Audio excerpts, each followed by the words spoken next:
Morning, Knicks Nation. Today is Friday, August 2nd, 2024. Happy Friday. I hope you're all safe and healthy today. I hope your family is safe and healthy, and that the needs of you and your family in terms of food, shelter, clothing, as well as health are being met today. Blessings upon those that work in the healthcare field, along with the first responders out here today and every day trying to save lives. Those also that pick up garbage, keep our places clean, and those that make deliveries of things like mail for our convenience. Double blessings on the men and women that are out here trying to help rescue, deliver, and recover teenagers and children that are victims of child molestation and pedophilia. People that are also victims of pornography and child pornography, prostitution, child prostitution, and human trafficking and sex slavery. Double curses on all the perpetrators of these things. Double curses on all of the profiteers of these things. And double curses on the perverts that create the demand to have these things. Finally, double blessings on the homeless. Nearly 600,000 men, women, children, families homeless in the United States of America, and millions around the world in similar or worse conditions. Blessings upon them, for theirs is the kingdom. Today, well, first of all, let me first stop for a moment, if I may, Knicks Nation, giving props to the women's and men's gymnastic teams of the Olympics in the United States 2024, especially the women. See, I don't get into women's basketball too much, but I get into some Simone Biles. I get into some Jay Carey. I get into some Jordan Childs. I get into some Suni Lee. I get into some Hesley Rivera. These babes are bad. They be doing stuff, man. And so congratulations to them on their accomplishments at the Olympics, the team and individual accomplishments. Simone Biles, in my view, is the greatest gymnast that ever performed. Period. End of story. I know I was there. I would remember Nadia Comaneci getting them 10s. I remember that. But Simone Biles on another level. And my girl Jordan Childs, well, anyway, she's in the Monica McNutt School. Anyway, y'all that know. So anyway, about the Knicks. Back to our regularly scheduled program. About the Knicks. The thing is, brethren, I am loyal to the Knicks. That's my squad. And I'm loyal to their players. More than I've seen a lot of dudes come on. See, I can't speak in terms of a Knicks player in terms of what people use this term. We need to get rid of. It's like tossing away garbage. We need to get rid of this guy and go get this guy. These are the type of people that come on my channel that I don't like. I don't like that. That's disloyalty. And you're looking at them, like I said, that they're disposable garbage. Corporations treat people like that. We don't need to. And so I'm loyal. So, for example, when the Knicks were talking about Jalen Brunson at the time with Dallas, I was against it. And I'll tell you why. I was against it because of Emmanuel Quickley. See, I saw that the Knicks had drafted and developed Emmanuel Quickley.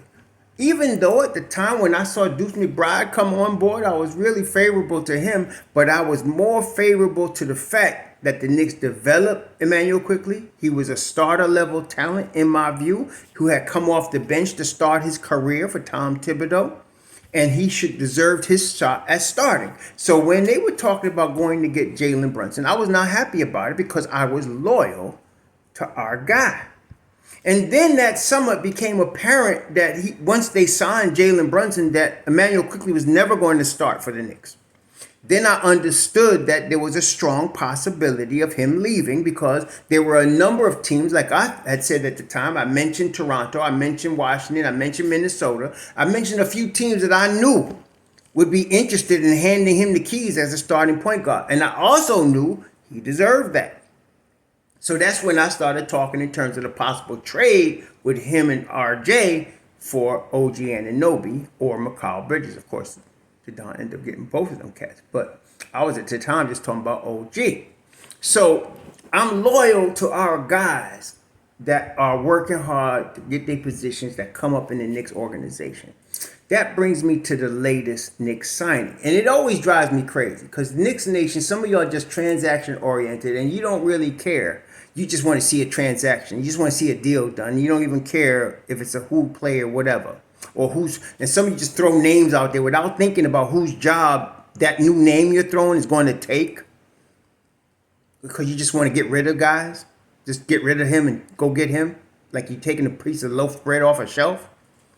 But anyway, Chuma Okeke signed an Exhibit 10 contract with the Knicks. And of course, immediately there's all kind of speculation. Oh, he can move and he can help with this and he can help with that. But my first thought was Jacob Toppin. See, Jacob Toppin is the last guy. The 15th guy. They need a 15th guy. An Exhibit 10 contract, and I'm not an expert. This much I did look up and understand because it ain't the first time, we've seen the Exhibit 10 contract. But what it is basically a training camp contract. You're getting an invite and you're being paid a minimum of like 50, 70 grand to come in and try out for the team. That's what it is. Okay? So Okeke is coming in to try to take Jacob Toppin's role. And I ain't having it. I won't be happy if that happens. Because I am favorable to Jacob Toppin, who was Obi's brother. And I'm favorable. Obi's one of my guys. It was because of Obi and IQ that I came up with the name Mobb Deep for the bench unit. It was because of them too. And then when they added D Rose to it, it was really Mobb Deep. And it's remained Mobb Deep. But aside from that, I was loyal to Obi. And I'm still loyal to his brother. Even though his brother wasn't drafted, his brother was also on an Exhibit 10 deal. And he worked his tail off and made the team. So now he's from New York. He's on the team. Okeke to me is a foreigner. And I hope Jacob, now, if they could keep Jacob on the regular roster and give him his minimum $1 million, $2 million deal, cool. Then Okeke's welcome. But I'm not trying to be rooting for no Okeke if Jacob's job is on the line. See, more people I think some of y'all need to think more like that. Whose spot? Like I had people say, well, let's go get this one. Let's go get that one. And I always say like, well, he's playing in front of who? Because that's what I first think. Who the guy you bugging to go get is playing in front of? Or we can just go get rid of something. See, now you just lost me. Go get rid of what? The Knicks players are just garbage for you to just throw away when you feel like it? No, they not. And Jacob Toppin was our guy last year. He made the team. He come from the stock of the Knicks from Obi. So yeah, I'm with Jake. And if Okeke's coming here to take Jake's job, Okeke can keep on walking. The way I feel about it. I don't care how tall he is. I don't care what position he plays. I could care less. They're looking at the 15th guy. These guys ain't talking about no rotation minutes, okay?